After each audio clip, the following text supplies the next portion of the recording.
welcome back to Call the Damn Leads, the show by sales professionals for sales professionals. I'm your host, Drew B. Wilson. With more than 2 decades in sales, I've seen it, been through it, heard about it. Now I'm bringing it to you, my favorite people in the world, the sales community, because let's be honest, this is the greatest job on earth. Doesn't matter where you come from, what background, what personality, you can create an amazing life in sales. And today's guest, no stranger to the journey, very excited to welcome Dr. Christiane. Welcome to the show. Oh, thanks so much for having me here. I'm super thrilled to be here and, of course, sharing some of my sales insights with you. Well, thank you so much for your time. I want to jump right in. I want to hear a crazy sales story. I'm sure with your experience, you've got at least one or two.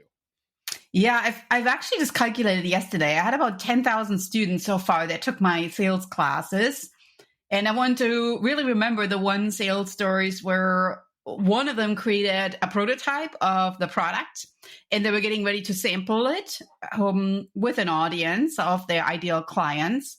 And they had all the samples prepped, had them in the refrigerator in the back of the car, got out of the car, and you know where this is going, left the key in the car, right?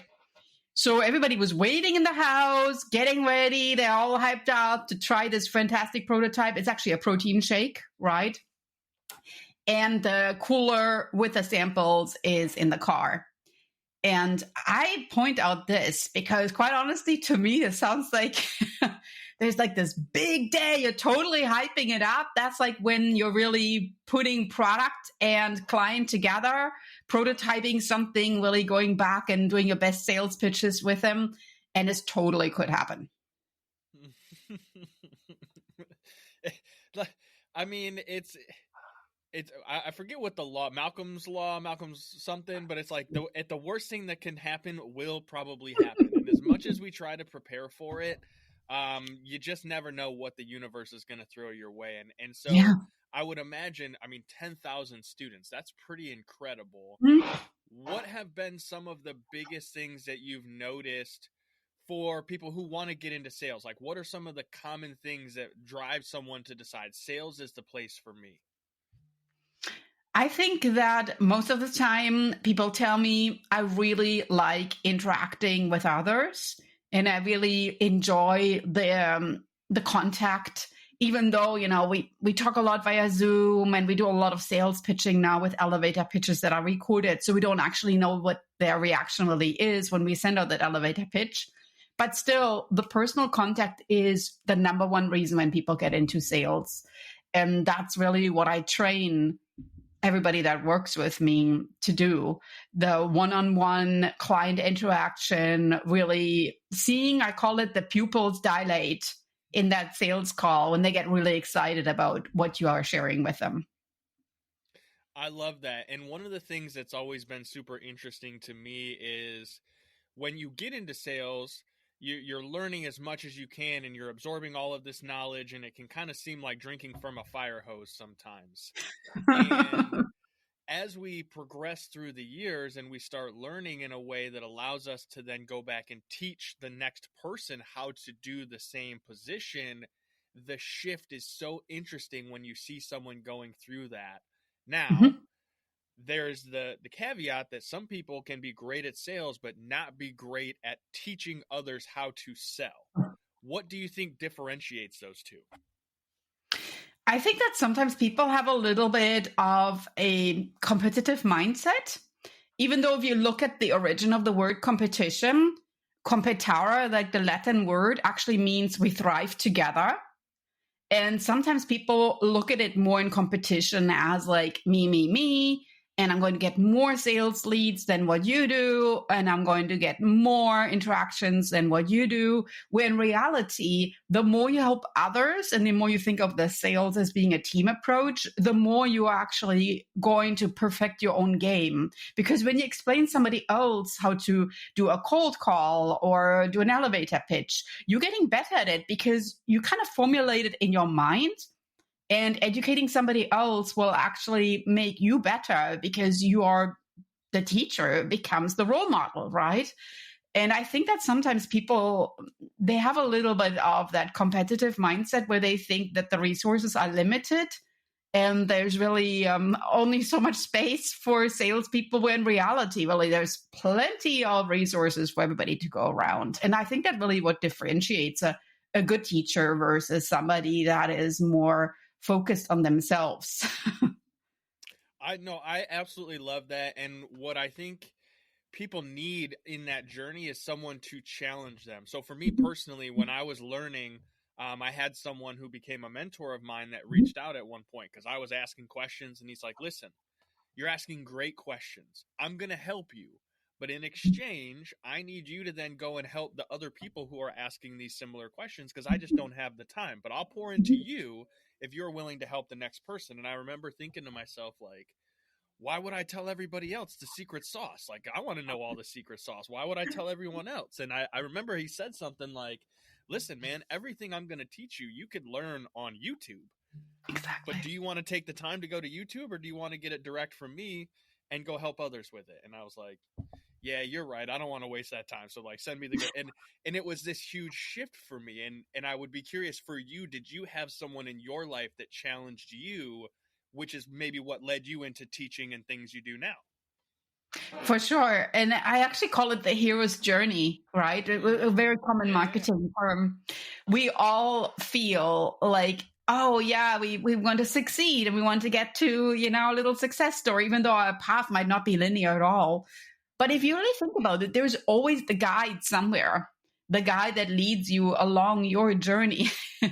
And I mean, I always bring up the Star Wars story with my students, right? To where we look at the hero and we want them to succeed so badly, but the hero always has a guide. And of course, when I was doing my PhD, you have your PhD mentors and you have people that help you with your dissertation. And you may line up with some more, or you might not line up, with some less. But at the same time, it's so important in business to pick out a coach, a mentor, a guide, so that you can feel like that hero, that you can really celebrate successes. And this is my number one advice to everybody that works with me. You actually have to share those wins with your mentor, whether that's leaving them a testimonial, whether that's sharing a quick email. I always reach back out to my mentors at the end of the week, or if I don't get the chance, maybe at the end of a month, and I say, quick wins this week that happened. Because they're putting their time in, but they also want to know how you're doing. And it's really like 10 seconds that it takes to voice record something and put it in an email and share it with them, because then you really actually close the loop of, okay, I'm giving back and I'm letting you know this is really amazing what you're doing. And I so appreciate the time you put into this. Amen. Thank you for sharing that, first of all. I think messages of gratitude, to mentors, to friends, to anyone in your life that has brought value, I'm a big believer in those things. And that's I try to make it one of my daily habits. I'm not perfect, but every day I try to send at least a couple of messages like that. Hey, I appreciate that you shared this, or you said this thing that has brought value to my life.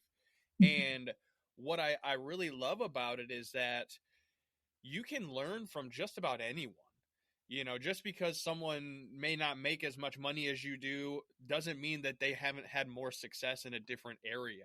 And what I saw and I'm curious about is you have something, what is it? The Petite Practice Framework, something like that. I would love to know more about that. Tell us about it. Yeah, so my Petite Practice Framework, you can hear from my accent. So I'm from Europe, love French culture. Okay. Love French culture, anything that's like, the French just have this kind of more, I want to live and enjoy life attitude that I appreciate. But at the same time, I live in California. So I obviously chose the US very ambitious oriented lifestyle. And that's my coaching, really. I'm like structured, but at the same time, I'm also ambitious. And so the petite practice allows you to taking small steps, so petite, towards reaching your goal. And like, for instance, nobody sends out like a 10-page PDF anymore with a sales pitch. What you do is an elevator pitch, whether that's 60 or 90 seconds. It's essential that you think of this as like a petite practice. You are putting out something that's small, that somebody can maybe watch on their phone while they're maybe going from one meeting to the next meeting. But at the same time, it's still selling, selling, selling. And it doesn't always have to be a hard sell. It could be a soft sell that you may be sharing with somebody. Oh, I have this thing coming up. And yeah, let me know if you're curious about it. And of course, they're going to be curious about it if you say it this way. But at the same time, the petite practice is more like weaving in little business moments into your life without feeling you're always on. It's more really making it gentler and much more digestible and making you more authentic than feeling like you're like, this on and off mode, because you're more doing in little spurts. I love that. I have something, I call it the 4 6s framework. So Mm-hmm. for me, I look at time as the only resource that we cannot get more of. Like, we're very limited on it. We don't know how much we're going to get. Everyone gets, we wake up, this is what we have. And so when I think about it, it's how are you structuring your day to have those little moments where you're able to maximize and say, hey, I've invested some time, energy, and effort into this thing with intention and purpose. Because it's those little things that you make the intention and purpose of. Hey, it's that one little step. It's that, hey, I made one extra phone call, or I created one extra piece of content today, and it got me that much closer to the goal. And with 10,000 students or more under your belt, what are some of those little petite steps that people can take that they can go and learn right now? Like, if the listener's hearing this and they're going, I like this. This is my speed. What can they go and do? What are those little steps? The number one differentiating factor is reading books. Hands down. Hands down. Because my question always is, when I work with clients, when I work with books, when I work with students, I said, what was the last book that you read? And sometimes like, oh man, that's been a while. And then I'm like, so you want to sell something and be knowledgeable and educated and come across as somebody that actually knows their stuff. And at the same time, you're really not educating yourself. And you don't have to read the latest business literature, but just read something by all means, right? And it's so easy to read these days. You can listen to podcasts, like this amazing podcast, listen to it. You learn so much, right? Or you can read newsletters. I would strongly suggest not reading social media. That gets really political, but maybe read books in an audio format, right? So maybe while you drive, you listen to a book, and you can even speed up this recording. That's my number one suggestion. Hands down, I would say the people where when I talk to, I really feel like there's wheels spinning in their brain, so to speak, when they read. Number one, yes. I love that. And if I understand correctly, you've written one, or is it 2 books now? I wrote already 3 books by now. I know. Awesome. Okay, well, if you guys are listening, you're going to have to go check out. Are they all on Amazon? Is that where we can find them? Yeah, they're on Amazon, and they're actually really incorporating that structure that I talked about. They have audio pieces from my podcast in there. They have worksheets in there. They even have space for creativity, gratitude pages. So they are super interactive, because we don't have time to just sit there and read like a 200-page book. So they are allowing you just a little step at a time to go through that. And they're super applicable. I have like sales funnels in there. I mean, the whole shebang. One of the things that and thank you for sharing that, because I appreciate other leaders who are willing to just say, yeah, here's everything that's worked for me. Like, somebody at some point gave me something and I learned from it, and so I'm going to share it with you. And a book is such a great place to share that sort of knowledge. And when I work with my clients, a lot of times, depending on where they are in their journey, because not everyone's at a point where writing a book makes sense, but writing a book it's like the ultimate business card. You don't go to Vistaprint and order 5,000 books. You go to Vistaprint and order 5,000 cards, and people throw them away. But when you share a book with someone, I mean, that has substance.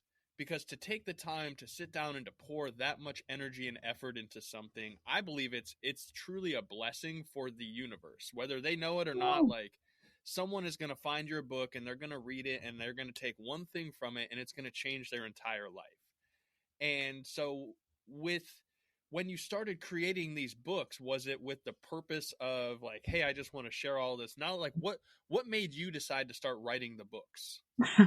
Oh, it's a great question. There was a pivotal moment, of course, with that too. When I teach marketing or I teach sales or I teach innovation entrepreneurship, as a professor, you kind of feel like, well, I have to have like something. And then you look and that the textbooks are very dry. Let's just use that word, right? They're very boring. So when I earned my PhD and I was assigned to read 30, 40, 50 pages, I didn't like that. Right. I mean, I sat there and I was like, did I actually understand what was on this page? And then, it was like the case studies were so dated. And then you had to buy the new edition to get the new case studies. And it was just like, oh gosh. So I always felt like it was actually more draining than it was elevating me. It was total time suck, to speak of that. So I always looked back and like, I want to share with the students. I was a student myself as well, and I didn't enjoy this very much at all. So when I create a textbook, it's going to be short, it's going to be fun, it's going to be applicable. And that's exactly what I created. So it's one-page worksheets. There are barcodes that you can scan that go to audio and video recordings of some of my best entrepreneurs and what they do now. And then, of course, this was the latest suggestion from some of my students. They were like, oh, you have to put Zentangles in there. And I was like, first I have to Google, like, what is a Zentangle? Oh, it's like a little coloring page. And I was like, cool. So the main thing when I wrote a book was I have to talk to my audience, right? I have to actually interact with clients. I can't just like sit somewhere in a cubby and write my thing and then hope that people buy it, which is like, of course, in marketing, the worst thing you can do. So when I wrote the book, very much shared the journey with everybody that worked with me. I said, all right, so I'm kind of thinking I'm going to put the sales funnel together like that. And then on the next page, you would create your own sales funnel. How would that work? And then I say, oh, you know what? I want a word search too. So where you explain me top of the funnel, middle of the funnel, bottom of the funnel, put some of those keywords in there. I would love that in the word search. And I was like, all right, we're going to put a word search in there. And so this is really how I wrote the book. I was basically constantly suggesting, getting their feedback, adjusting. And then it really landed and it was successful because they all felt there was a little bit of them in the book. And it also meant something to them that their specific needs were actually met, that it was something that when they want doodling pages, they're not just doodling down the side margin of a book, but they have a whole Zentangle or coloring page where they can do this. And I think that's good because we're all different learners. And we can just expect that you throw out something and it works for everybody because it doesn't, right? So you need to think a little bit of like, how can I meet you where you are right now with my resource? And how can I elevate you to become the best entrepreneur in the whatever food truck space or whatever you're doing? And that was really my goal. Well, Dr. Christiane, you just teed me up perfectly because everything you said lines up directly with where I'm going in that sales is the same way. Not every prospect is going to be sold or buy the same way. You have to understand these different processes and these different ways of explaining things and helping people go through. Are they more visual? Are they more auditory? Like you said, do they need to read it? Do they need to hear it? Is it something where it's more of a feelings type of situation? You have to be able to walk people down this path in sales. And what I think is so interesting and how it connects to the book is you're just creating your sales process. You're creating your script.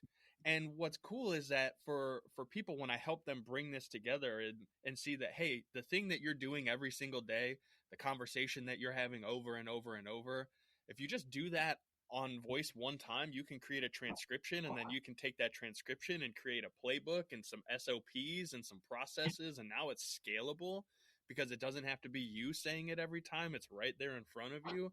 And for those of you who are listening, if you've tossed around the idea of, well, I don't know, I'd like to write a book, but I'm not sure how. It's 2025. It's way easier than it's ever been. And you've already written most of it through the content that you've created, the videos, the webinars you've done, the sales trainings you've put on in your own business. Like Everything is there. You just have to organize it and put it together. And that's where having a good mentor, having someone who's walked down that path can be very helpful for you. And so, Dr. Christiane, on your journey, you mentioned you've had some mentors, you've been a mentor to a lot of people. What are some of the things that you think individuals fight through when they're trying to decide that they are capable of becoming a leader or a mentor or a teacher, especially in the sales space? Oh, yeah. And I love that you just bring this up, because you did such a beautiful job in explaining that most of us are probably ready to write a book.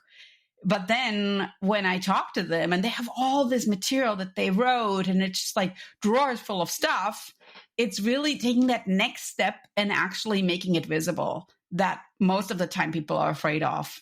It's like, well, but then it would be out in the masses and I'm not sure I'm ready for that. And then I always tell people that someday might never come. Because like, oh yeah, someday I'm going to publish it. It's like, right.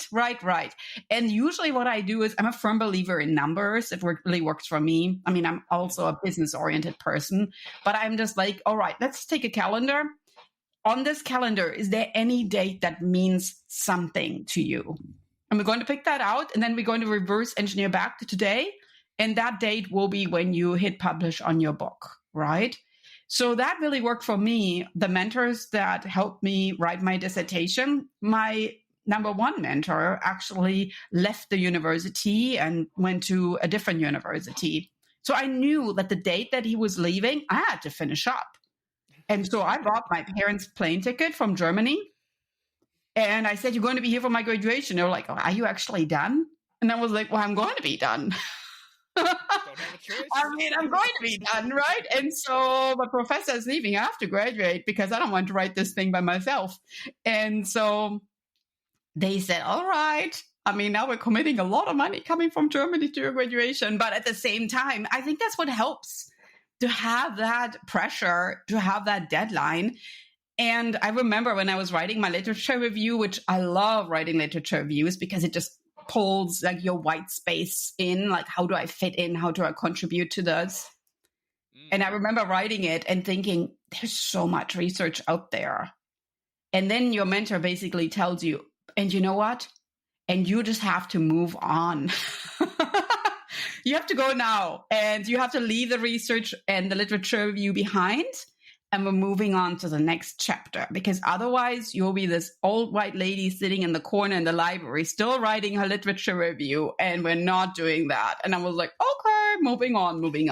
So you could do a lot of things forever, but you know what? You just have to like progress over perfection. You just have to move on. And so that was great when my mentor said, all right, I'm leaving on this date. If you want to work with me in person, I'm going to be here until then. If not, you have to figure this out yourself. Tough love. Sometimes a little tough love is important. And Mm-hmm. to me, I think the same thing happens when you're training a new salesperson on your team. Yep. They can only read the script so many times before they're just going to have to go out and fumble. Like, you're going to get on the calls and you're going to have to sound silly and make mistakes and say something that makes someone say things back to you that you're like, I would never say that to my worst enemy. How could they say that to me on the phone right now? And you're going to get in your feels. But I love that it's a numbers thing. Again, I'm kind of a number. I like both, right? I like the numbers, but I like the vibe. I want to feel it too. But it's 110 too. If you're making 100 calls a day and you're just trying, I promise you're going to get better just by chance. It's impossible not to get better if you just keep trying. And Dr. Christiane, I'm sure we could sit here and nerd out like all day on this and have like all kinds of fun conversations. But I want to be respectful of your time. What is the best way for us to come and find you, check out more about your books? I think you have a podcast as well. Tell the audience how we can come check out more of your content. Check out my website, drchristiane.com. My podcast is called Happy, Healthy, Hustle, because that's really what we have to do, to keep hustling. But staying happy and healthy is the number one goal along the way. And of course, my book's on Amazon, How to Master Your Goals, Discover Your Superpower, which I know you're a firm believer as well, and then the Petite Practice Planner. Awesome. Well, we will definitely make sure all those links go down into the show notes so everyone has an easy chance to find them. Before we get out of here, though, I always like to ask this one question because I think sales is so interesting in that there are new people joining the sales industry every single day. It is a career where you literally can come from anywhere, any background, any personality, and you can be successful. So let's just say that we're super blessed and lucky that someone who has just found their way into sales, they're Googling and they land on this podcast, or maybe a friend sends them this episode. What's one piece of advice you'd give that new individual to be successful in sales? My number one piece of advice will be network at all time. Build connection.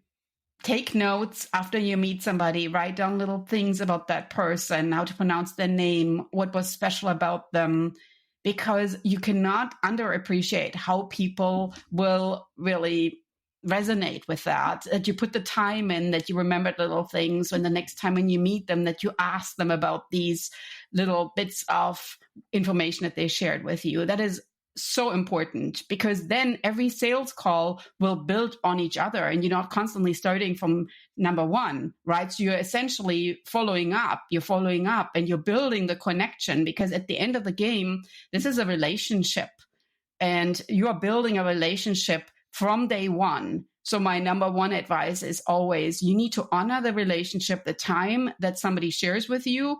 And as I say, take your notes app out, write down little things. And then when you call again, look at your notes app, look at what you wrote down about that person and ask them, put that relationship really kind of warm it up a little bit. That's my number one advice. Well, Dr. Christiane, I would say it is the petite practice there, the little things that make all of the difference. So thank you so much for your time today. It has been an honor getting to learn from you, get some of your wisdom. I know I'm personally excited to come check out your podcast and listen to some of the amazing stuff that you have on there. Again, it is awesome to work with professionals who care about the community, and I can tell that you truly care about yours. So thank you for being with us today. Yeah, and to finish my story with the students about the prototype and the samples in the car, they had to actually kind of unlock their own car the old-fashioned way, use a clothing hanger, pull up like that. A little ingenuity, right? But, at the end of the day, I think that's what sales is all about. Sometimes you just have to make things work, and they unlocked their car, they got the samples out, it all ended up. But I think that story, even though they laugh about it now, created a little extra stress to them in that moment. And at the end of the day, though, I tell them, you're always selling stories. So maybe you can keep that story in mind as you're pitching yourself. When I created my first prototype, that would just be so neat. But I just wanted to share with you, it all ended up being good. They shared the prototype and they are producing it now. And it was a happy ending to the stress. Well, and you just provided one additional little gem. So if you're still here listening to this, I'm going to take back to a second when she mentioned something earlier about closing the loop.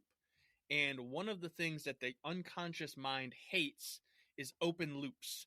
It's stories that we haven't finished. It's things that we haven't solved, problems that we haven't figured out. And Dr. Christiane just showed a great way on how you can open the loop early on, get someone interested, and then once you've got them bought in, you can close that loop and help them make the next decision to take action, which would be whatever your product, your service. And for me, it's going to be going to check out more of her amazing content, because this has been a masterclass in sales, marketing, and communication. So Dr. Christiane, thank you again. If you're here listening, send this to a friend, share it on social media, tag us, send it to somebody who's terrible at sales if necessary. Maybe they need some help. Don't tell them they're terrible, but send it like you're your friend. But, send it anyways. And then if you have your own story and you want to share some of it, we'd love to bring you on the show. Head over to callthedamnleads.com/podcast. Send us your details. Let's get you in here. You know what to do. Go call the damn leads. We'll see you on the next one. Take care, y'all. Thanks.